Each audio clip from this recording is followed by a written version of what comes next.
In the cosmic symphony of biblical lore, there's a dance of interconnection, a celestial waltz between the Old and New Testaments. Threads of meaning intertwine, creating a tapestry of divine revelation that stretches across millennia. One such thread, the enigmatic directive of the Red Heifer, beckons us to delve into its mysteries. As we journey through the labyrinth of Scripture, we glimpse hints of a grand design, a hidden melody that crescendos in the revelation of Jesus Christ, the cosmic catalyst of redemption and salvation. In the pages of the Book of Numbers, amidst the swirling sands of divine dictum, emerges a command from the very lips of the Almighty to Moses and his brother Aaron, the first priest. Tell the Israelites to bring you a red heifer without defect or blemish, and that has never been under a yoke. Give it to Eleazar the priest. It is to be taken outside the camp and slaughtered in his presence. While he watches, the heifer is to be burned, its hide, flesh, blood, and intestines.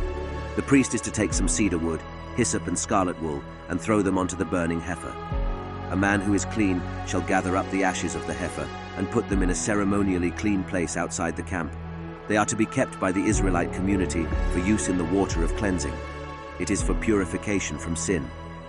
For the Jewish people, this command carries profound significance, resonating through nearly 2 millennia of exile and yearning for the restoration of Israel. Across generations, they held onto the vision of building the third temple in Jerusalem, reinstating the sacred rites of the temple service. The second temple, raised from the ashes of Babylonian captivity, met its tragic end in the fires of Roman conquest in 70 AD, severing the lifeline of animal sacrifices, central to Jewish law. Yet the echoes of prophecy in books like Haggai speak of a third holy temple, beckoning towards a future yet to unfold. But why fixate on the red heifer, you might ask? Well, according to divine decree, it's the sole bearer of the peculiar properties essential for restoring the biblical purity indispensable in the reconstruction of the temple. But the red heifer's significance extends far beyond mere animal biology. It serves as a harbinger, signaling a critical juncture wherein the conditions for building the third temple align. This heralds the dawn of a new epoch intertwined with eschatological implications, ushering in the long-awaited Messianic age.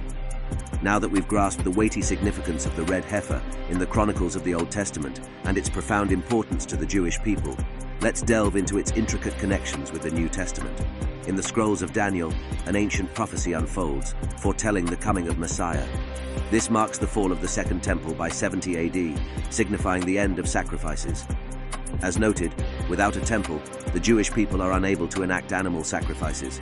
Hence, the prophecy aligns with historical event, yet it also portends the imminent arrival of Messiah preceding the temple's demise.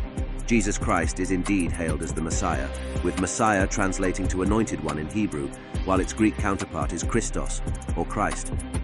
Hence, Daniel's prophecy about the arrival of Messiah points to Jesus. But what does this have to do with the red heifer, you may ask?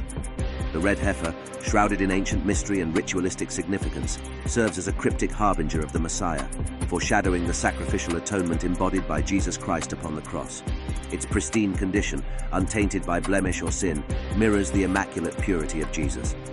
Much like the red heifer's sacrificial fate, Jesus was crucified outside the confines of Jerusalem, symbolizing his identification with the ritual purity and sacrificial essence embodied by the red heifer.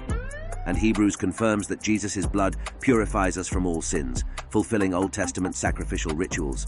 The directive from the Old Testament acts as a shadow of Jesus Christ, serving not only as a precursor to a pure sacrifice, but also as a vital component of the temple's reconstruction. It's paramount to remember that Jesus himself stated, "Destroy this temple, and I will raise it again in 3 days." Jesus indicates that he can rebuild the temple, and it's through faith in him that we find salvation. Absolutely intriguing. But wait, the synchronicity between the red heifer and Jesus doesn't end there. Let's revisit Numbers 19, where the priest is tasked with burning cedar wood, hyssop, and scarlet wool alongside the red heifer. These 3 elements carry their own profound significance in the grand tapestry of biblical symbolism. The cedar wood symbolizes the cross itself, as it was the wood used to construct the cross upon which Jesus was crucified.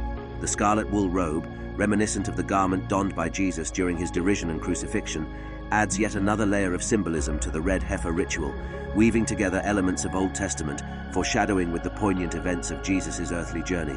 And hyssop symbolizes the branch extended to Jesus with a sponge soaked in vinegar during his crucifixion. These miraculous connections form a divine tapestry, intricately weaving the threads of the Old and New Testaments. Across millennia of prophecy and tradition, They converge with the advent of Jesus Christ. His sacrificial death on the cross, symbolized by the red heifer, fulfills God's plan for humanity. Through his crucifixion, Jesus triumphs over death, opening the gates of heaven for us and offering his body as the ultimate purification from sin.